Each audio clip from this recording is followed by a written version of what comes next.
BTCनि मानसिया नङा फेरेंगाया बिनि खोथा बुंनायनि माबा एन्सार होनांगौ आहा दङ मा मानसियानो बाहेरानिसो जाम्बानो जों मिथिया ओइ माबानिसो धेमाजि डिस्ट्रिक्टनिसो बे मानसिया फरेना बयरागत'सो बियो BTCनि मानसि नङा BTCआव मा जादों मा जागोन मा मिथिगौ बेलाय दिनै हाजार हाजार फरायसा फरायसुलिफोर जगदान जादों मा बुङो हाजार माने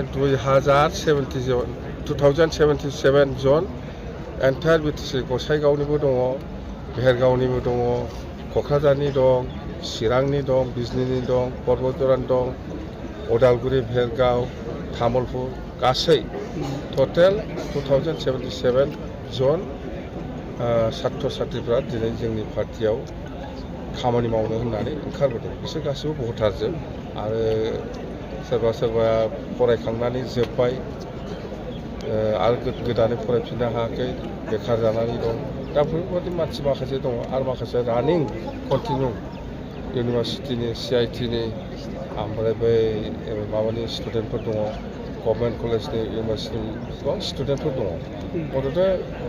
मोजां आरोखि जों बेखौनो बुंदों BTCआ नोंसिनि सायावनो सोनारगोन जोंथ' आरो खैदिन सरकार सालायनो यां सेंग्रा सिख्लाफोरनि सायावनो सोनारगोन BTCआ बिसोरनो खुंहैगोन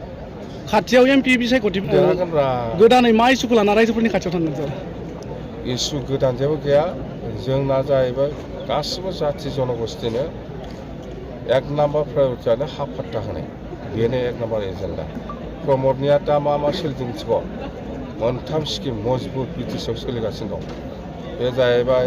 नों जुदि UPPLनि मिथिङाव थाङाबा न' मोननाय नङा एक नाम्बार नों जुदि UPPLनि मिथिङाव थाङाब्ला 75,000 मोननाय नङा 2 नाम्बार 3 नाम्बारा जाहैबाय नों जुदि UPPLनि मिथिङाव थाङाबा अरुण'दय स्किम मोननाय नङा बे मोनथामा बिराद सलिड स्किम BTCनि दा मिथिबाय